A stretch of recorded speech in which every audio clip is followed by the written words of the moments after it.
অঙ্গনওয়াড়ি কেন্দ্রে ডিম থেকে বঞ্চিত মা এবং শিশু। প্রতিবাদে ভিডিওকে স্মারকলিপি দুবরাজপুরে। গর্ভবতী এবং প্রসূতি মা এবং শিশুদের পুষ্টিকর খাবার দেওয়া হয় অঙ্গনওয়াড়ি কেন্দ্রে। সেই সঙ্গে শিশুদের প্রাক প্রাথমিক শিক্ষা দেওয়ার কথা কেন্দ্রগুলিতে, কিন্তু কেন্দ্রের পরিকাঠামো, পরিষেবা ইত্যাদি বিষয় নিয়ে প্রতিনিয়ত অভিযোগ শুনতে পাওয়া যায়। সেরূপ দুবরাজপুর ব্লকের চিনপাই গ্রাম পঞ্চায়েতের নারায়ণপুর মুসলিম পাড়া অঙ্গনওয়াড়ি কেন্দ্রের বিরুদ্ধে অভিযোগ ওঠে, যা শেষ পর্যন্ত বিডিও অফিস পর্যন্ত গড়ায়। অভিযোগের ভিত্তিতে জানা যায় যে গত 28 এপ্রিল থেকে গর্ভবতী, প্রসূতি এবং বাচ্চাদের খাবারে ডিম দেওয়া হচ্ছে না এবং সঠিক মানের খাবারও দেওয়া হচ্ছে না। ঘটনার প্রতিবাদে 3 দফা দাবিতে দুবরাজপুর ব্লক সমষ্টি উন্নয়ন আধিকারিকের নিকট স্মারকলিপি প্রদান করা হয় যুব সংগঠন ডিওয়াইএফআই এর পক্ষ থেকে। ঘটনার সূত্রপাত গত মঙ্গলবার সকালে ডিওয়াইএফআই এর বকরিশ্বর লোকাল কমিটির সদস্য শেখ বুরহানের নেতৃত্বে পাড়ার মানুষজন অঙ্গনওয়াড়ি কেন্দ্রে যায় ঠিকঠাক পরিষেবা না পাওয়ার ভিত্তিতে। শেখ বুরহান বলেন, এই কেন্দ্র দীর্ঘদিন ধরে বাচ্চাদের ডিম দেওয়া হচ্ছে। সেন্টারের দায়িত্বপ্রাপ্ত কর্মী জ্যোৎস্না বাউরি লিখিতভাবে জানিয়ে দেন যে গত 2 মাস যাবৎ ব্লক থেকে কোনো টাকা পাঠানো হয়নি সবজি, ডিম সহ রান্নার খরচা বাবদ। ডিওয়াইএফআই বকরিশ্বর লোকাল কমিটির পক্ষ থেকে ব্লক প্রশাসনকে বিষয়টি যথাযথ ব্যবস্থা নেওয়ার আর্জি জানিয়ে 3 দফা দাবি সম্বলিত স্মারকলিপি প্রদান করা হয়। দাবিগুলির মধ্যে ছিল বরাদ্দকৃত প্রোটিন সমৃদ্ধ ডিম বন্ধ, তার কারণ প্রকাশ্যে আনতে হবে, সংশ্লিষ্ট অধিকর্তাদের বিরুদ্ধে ব্যবস্থা গ্রহণ করতে হবে, পরবর্তীতে এরকম ঘটনা যেন না ঘটে তার জন্য যথাযথ ব্যবস্থা গ্রহণ করতে হবে। দাবিগুলি খতিয়ে দেখার আশ্বাস দিয়েছেন ব্লক সমষ্টি উন্নয়ন আধিকারিক। এমনটাই ডিওয়াইএফআই নেতৃত্বের বক্তব্য। বীরভূম থেকে শেখ রিয়াজউদ্দিনের রিপোর্ট। ঠিক এরকমই এক ঘটনা দুবরাজপুর ব্লক এবং চিনপাই পঞ্চায়েতের অন্তর্গত নারায়ণপুর বুথে এক অঙ্গনওয়াড়ি কেন্দ্রে হয়।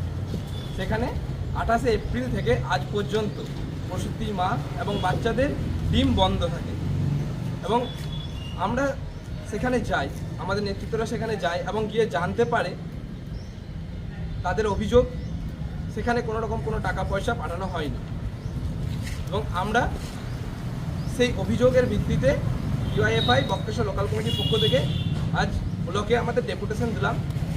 আমরা মূলত কিছু দাবি বিডিও স্যারের কাছে রেখেছি।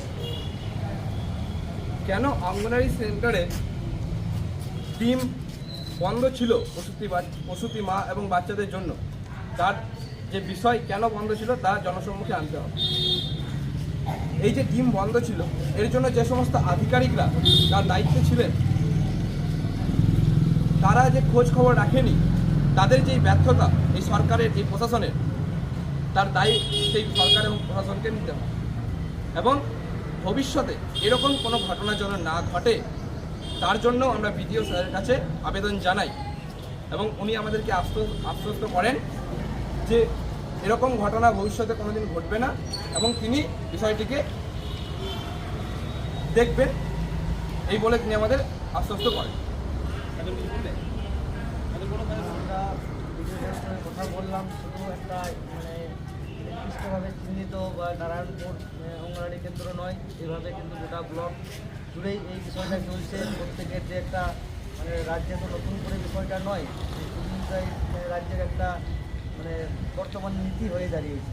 তো আমরা বিডিও সাহেবের সাথে দেখা করলাম এবং উনি আশ্বস্ত বললেন যে হ্যাঁ, এটা যথাযথ ব্যবস্থা নেওয়া হবে।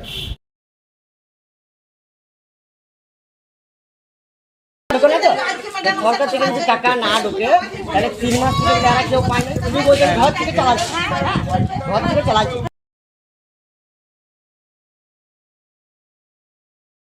আমরা ডিওয়াইএফআই এর পক্ষ থেকে গিয়েছিলাম অঙ্গনওয়াড়ি স্কুলে।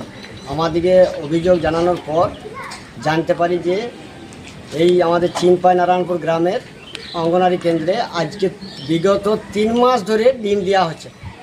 সেই ডিম তো দেওয়া হচ্ছে না। দিদিমণির কাছে জানতে গিয়ে জানা যায় যে দিদিমণি 2 মাস থেকে নাকি নিজের পকেট থেকে দিয়ে চালিয়েছে, তার জন্য একটা লিখিত দিয়েছে দিদিমণি।